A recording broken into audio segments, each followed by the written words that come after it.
Have you ever had a moment that lasted 3 minutes but changed the rest of your life? I thought I was just another lonely guy at a wedding, nursing a whiskey and counting down the minutes until I could politely leave. But when she appeared beside my table in that pale blue dress, something in her eyes told me she was drowning in plain sight. Her words were simple, almost whispered. "Dance with me before he notices." I should have said no. I should have walked away. Instead, I stood up and followed her to that crowded dance floor, not knowing that those 3 minutes would unravel everything I thought I knew about love, courage, and what it means to truly see another person. Sometimes the bravest thing you can do is say yes to a stranger who needs saving just as much as you do. Welcome to Story Mini, where I share real stories with unexpected twists. If you like what you hear, please hit subscribe and give me a thumbs up. It really means a lot to me. Now, let's begin this story. My name is Felix, and at 34 I had become an expert at making other people's spaces beautiful while living in my own emotional wasteland. As a freelance interior designer in Portland, I spent my days creating warm, inviting kitchens and cozy living rooms for families who still laughed together over dinner. Then I would drive home to my studio apartment with its bare walls and single chair, heat up a frozen meal, and wonder when exactly I had stopped trying. The breakup happened 8 months earlier. 3 years with Emma, and it ended not with drama or betrayal, but with the slow, suffocating realization that we had become roommates who occasionally shared a bed. She moved out on a Tuesday. I helped her load boxes into her Honda, and we hugged goodbye like distant relatives. That was it. No tears, no fighting, just the quiet death of something that had never quite been alive enough to begin with. Since then, I had thrown myself into work. Measuring countertops and selecting paint colors became a meditation that kept me from thinking too hard about the silence in my apartment. My clients loved me because I listened carefully to what they wanted and delivered exactly that. What they did not know was that I had forgotten how to want anything for myself. The wedding invitation came from Harrison, my college roommate, who I had not spoken to in 3 years. We had been close once, back when we were 20, and believed that life would somehow organize itself around our dreams. Now he was marrying someone named Sophia, and apparently his guest list was running short. The invitation arrived on cream-colored cardstock with elegant script that probably cost more than my grocery budget. "Hope you can make it," he had scrawled on the back in blue ink. I almost threw it away. Weddings were torture for single people, especially single people who could not remember the last time they had felt genuine excitement about anything. But something about that handwritten note made me reconsider. Maybe it was curiosity about who Harrison had become, or maybe it was the realization that I had not been to a social event in months that did not involve discussing tile patterns with married couples. The ceremony took place at a vineyard in the Columbia River Gorge, one of those picture-perfect venues that specialized in making ordinary people feel like they were living in a fairy tale for one day. I wore my navy suit, the one that still fit reasonably well, but made me feel like I was playing dress-up. The October air was crisp, carrying the scent of wood smoke and dying leaves. Rows of white chairs faced an arch decorated with burgundy dahlias and eucalyptus. I arrived precisely on time, and slipped into a seat near the back. The crowd was small, maybe 60 people, mostly faces I did not recognize. Harrison looked nervous but happy as he waited at the altar, adjusting his tie every few seconds.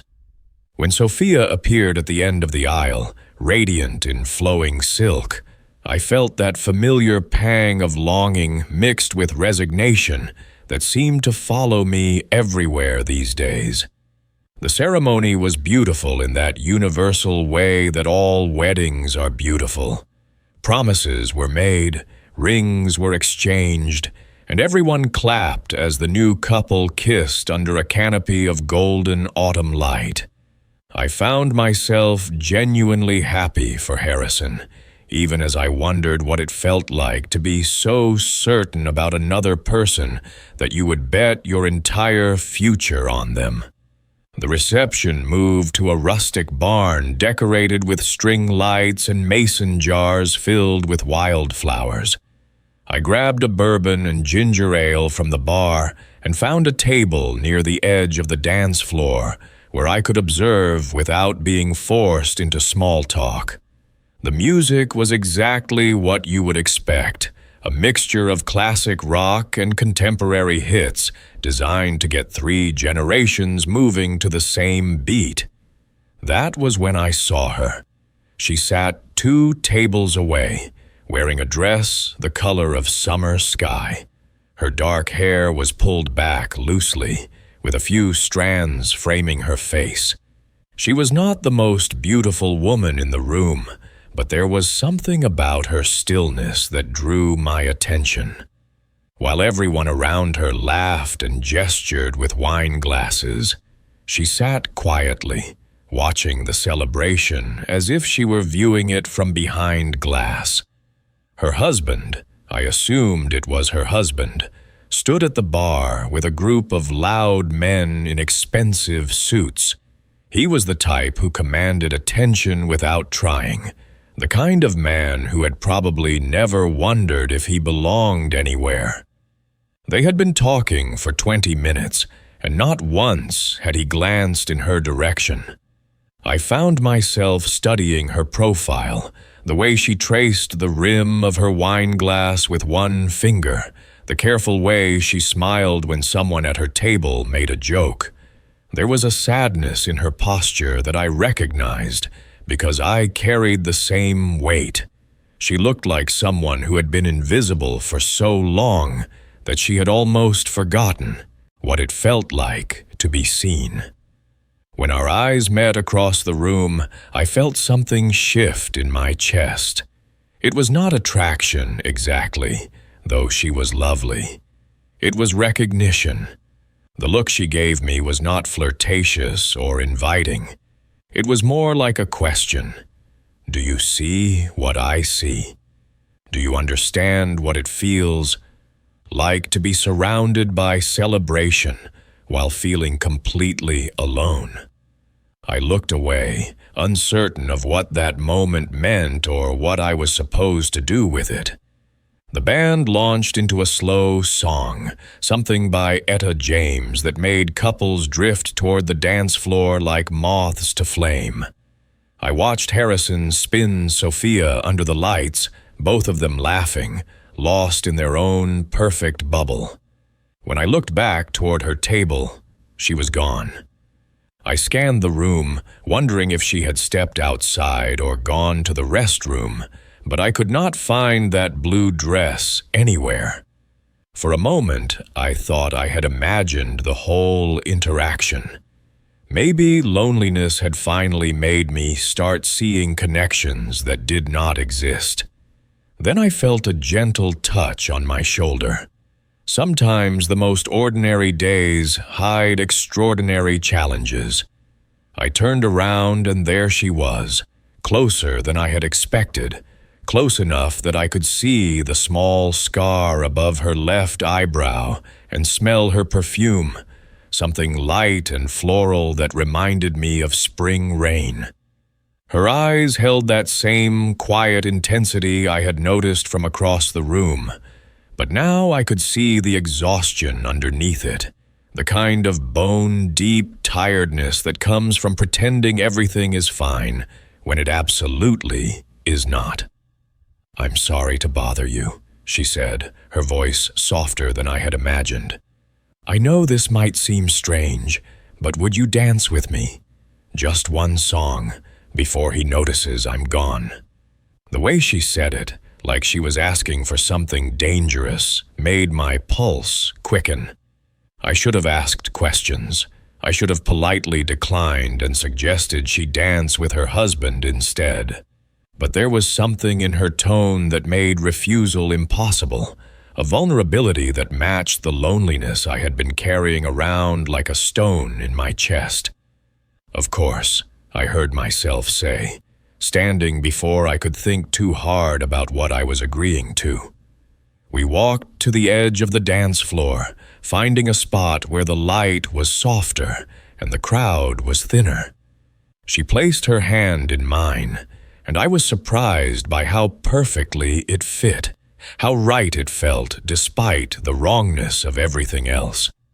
We began to move to the music, not really dancing so much as swaying together, two people finding comfort in the simple act of being held.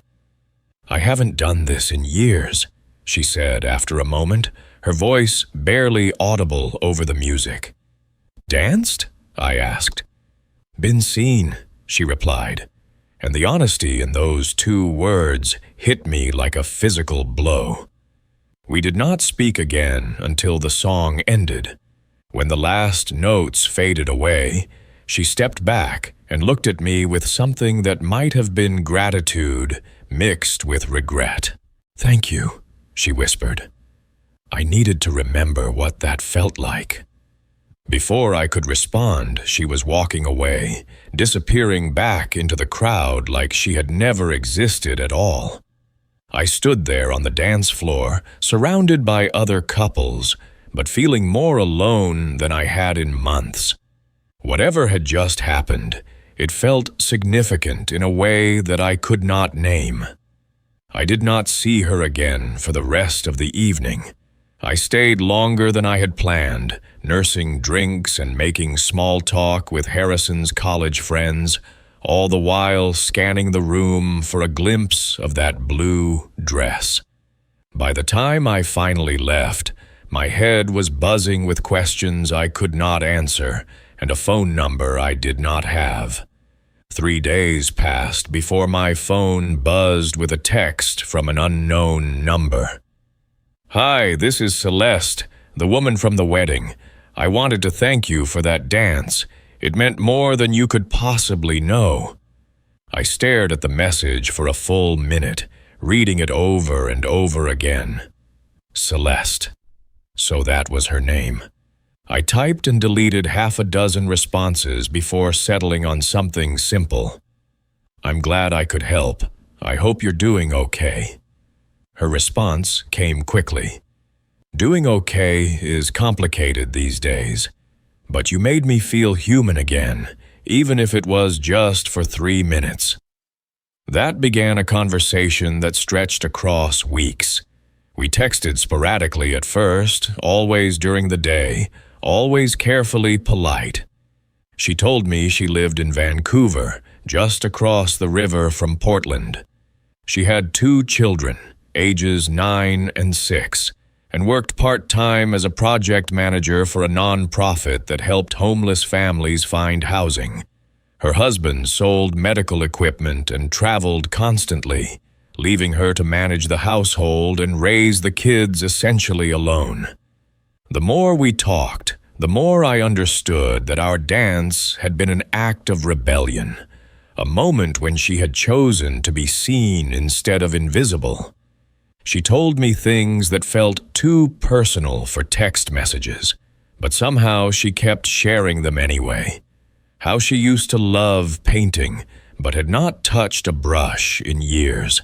How she sometimes sat in her car after grocery shopping just to have 10 minutes of silence.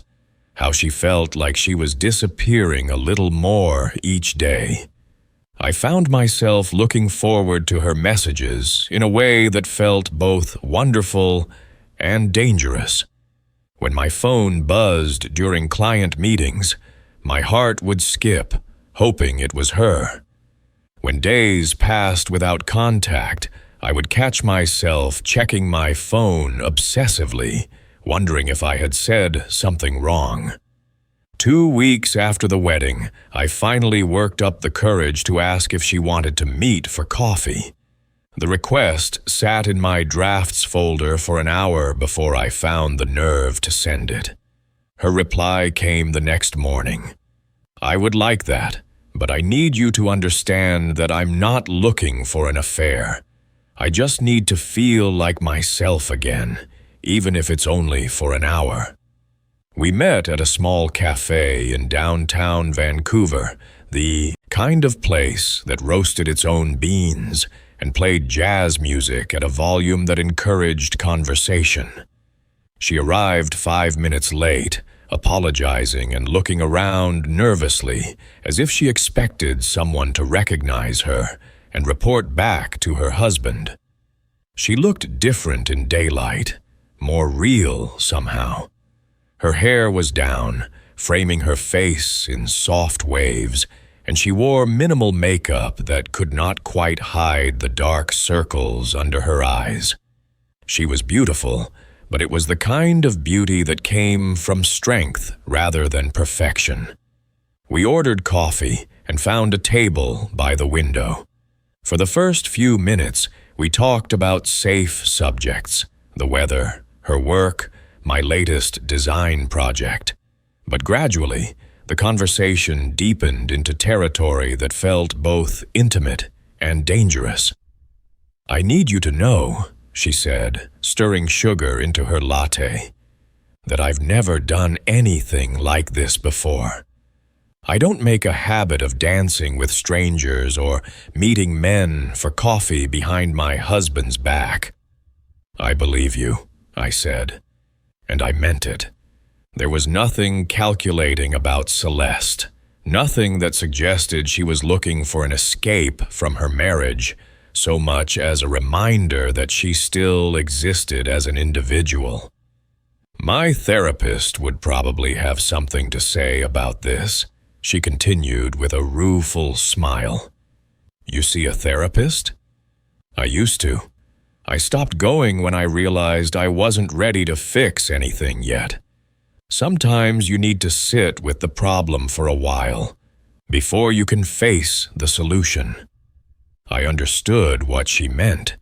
There was something almost addictive about familiar misery, the way it required no decisions or risks.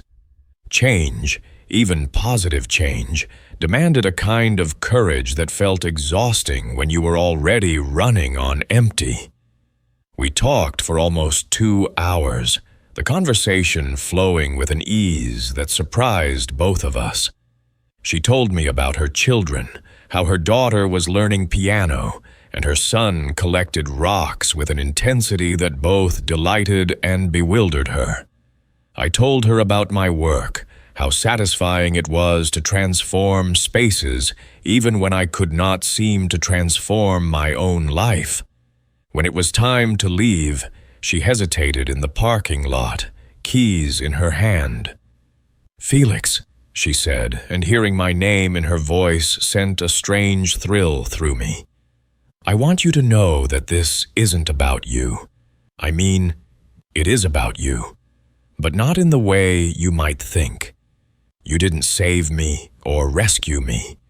You just reminded me that I'm still here. The hardest problems are often the ones we create ourselves. What followed was the most beautiful and terrible month of my life. Celeste and I began meeting regularly, always in public places, always with careful boundaries that we both pretended were enough to keep us safe. Coffee shops, bookstores, the farmer's market on Saturday mornings when her husband was playing golf and the kids were at their grandmother's house. We never kissed. We never held hands for longer than a goodbye. But the intimacy that grew between us was more profound than anything I had experienced in years. She told me about the early days of her marriage, how romantic and hopeful everything had seemed when she was 25 and pregnant with their first child.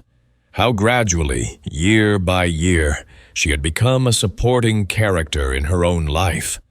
I told her about Emma, about the slow death of a relationship that had never quite lived up to its potential. About the nights I lay awake, wondering if I was capable of the kind of love that lasted, or if I was destined to drift through a series of connections that felt almost right, but never quite enough. "Do you think some people are just not built for love?" she asked one afternoon as we walked through Laurelhurst Park, careful to maintain a respectable distance between us. "I used to think so," I admitted. "But being with you, even like this, makes me think maybe I was just looking in the wrong places." She stopped walking and turned to face me, her expression serious. "Felix, you have to understand something. I can't leave my marriage. Not now, maybe not ever. Those kids are everything to me, and I won't put them through a divorce just because I'm unhappy." "I'm not asking you to leave," I said, though part of me wondered if that was entirely true. "I'm just grateful to know you exist." But even as I said it, I could feel the unsustainability of our situation pressing down on us like a weight. We were walking a tightrope, pretending that emotional intimacy without physical contact was somehow less dangerous than a full affair. The truth was, I was falling in love with her, and I suspected she was falling in love with me, and neither of us knew how to stop it from happening. The end came suddenly, the way these things always do. Celeste had been quieter than usual during our last few meetings, distracted and jumpy in a way that made me worry someone had seen us together. When she asked me to meet her at our usual cafe on a Tuesday afternoon, something in her voice told me it was not going to be a normal conversation. She was already there when I arrived, sitting at our usual table by the window, but everything about her body language screamed distress. Her hands shook as she lifted her coffee cup, and she would not quite meet my eyes. "He knows," she said without preamble. "Not everything, but enough." My stomach dropped. "How?" "He saw your name in my phone, started asking questions about where I've been, who I've been talking to. I tried to lie, but I've never been good at deception." She finally looked at me, and I could see that she had been crying. I told him we were friends, that nothing physical had happened between us. He didn't believe me. "What did he say?" "He wants me to stop seeing you, stop talking to you. He says if I don't, he'll file for divorce and fight for full custody of the kids." Her voice broke on the last word. "He knows I would never risk losing them." I reached across the table and took her hand, not caring who might see us. Her skin was ice cold.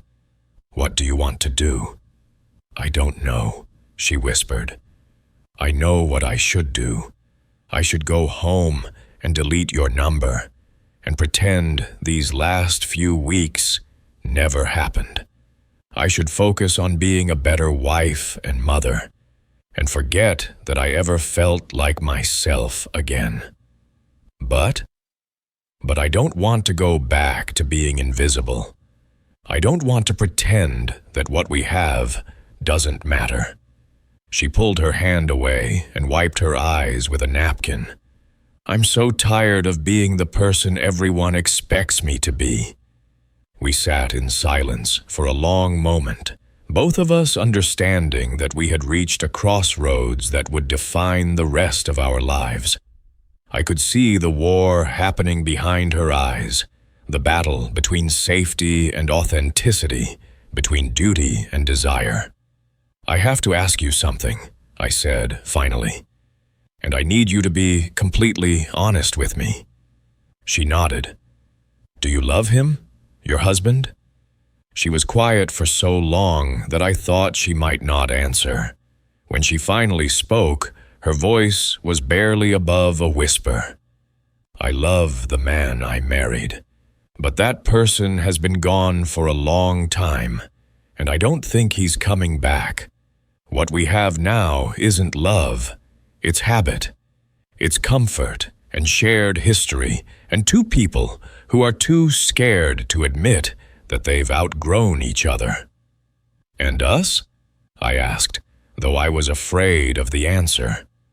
Us, she said, meeting my eyes for the first time since I had arrived. Feels like coming alive after years of sleepwalking. That night, Celeste went home and had the conversation that would change everything.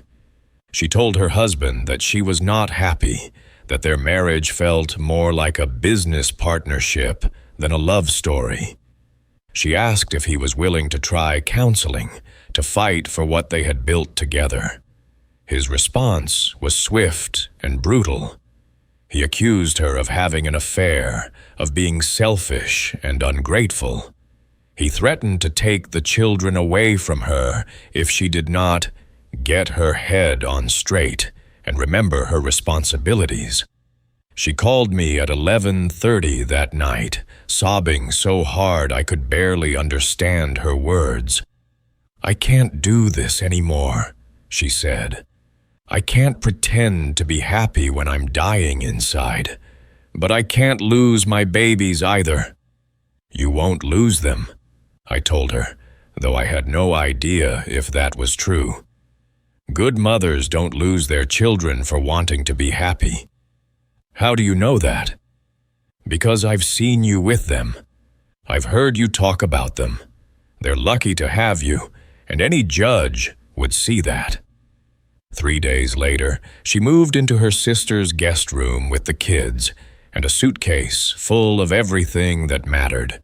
The divorce papers were filed 2 weeks after that. Rock bottom becomes the foundation on which we rebuild. The months that followed were the hardest of both our lives.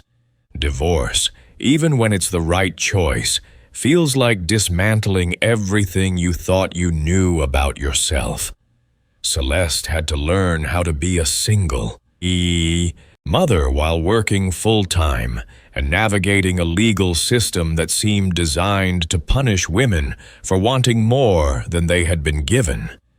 Her ex-husband made things as difficult as possible, using the children as weapons in a war that should have been about healing. But Celeste was stronger than either of us had realized. She found a good lawyer, expanded her work hours, and slowly began building a life that belonged entirely to her. We did not rush into anything. How could we, when the stakes were so high and the wounds were so fresh?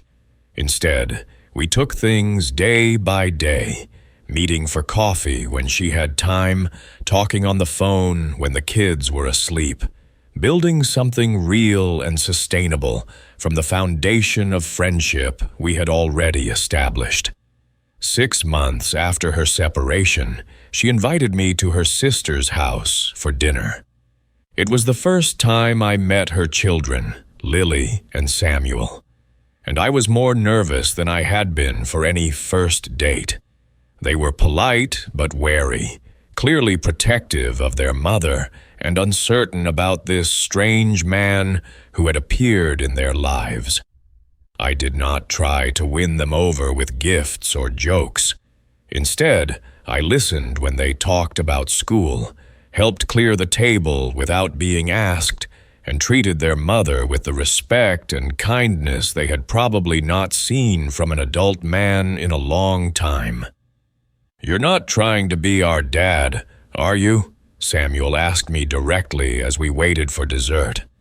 "No," I told him honestly. "You already have a dad. I'm just someone who cares about your mom and wants to be her friend."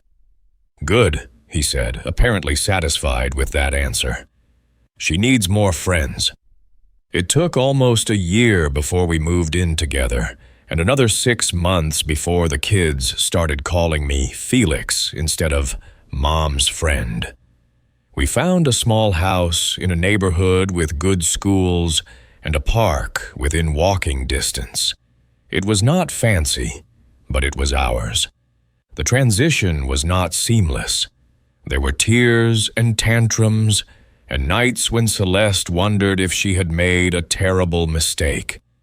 There were moments when I felt overwhelmed by the responsibility of loving not just her, but her children as well.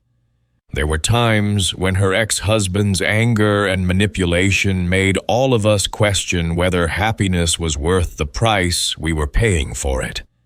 But there were also mornings when I woke up to the sound of Lily practicing piano in the living room and Samuel explaining the difference between sedimentary and igneous rocks to anyone who would listen. There were Saturday afternoons when we all piled onto the couch to watch movies, and Sunday mornings when Celeste and I drank coffee on the porch while the kids rode their bikes in the driveway. Most importantly, there were quiet moments when Celeste would look at me with surprise and say things like, "I forgot what it felt like to be excited about tomorrow." Last month, almost 2 years after that wedding dance, Lily asked me if I was going to marry her, Mother. We were working on a 1,000-piece puzzle together, one of those impossible landscapes that requires more patience than skill. "Do you think I should?" I asked her. She considered this seriously, the way 9-year-olds consider all important questions. "I think she smiles more when you're here," she said finally. "And you're good at making pancakes." I laughed. "Those are pretty good qualifications for a husband." "The best," she agreed, fitting a piece of blue sky into place.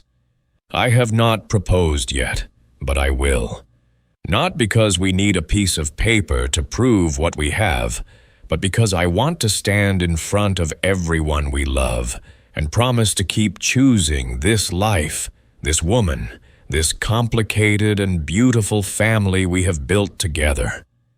The other day, Celeste was getting ready for work, standing in front of the bathroom mirror putting on earrings, and I watched her from the doorway, marveling at how different she looked from the sad woman in the blue dress who had asked me to dance 2 years ago.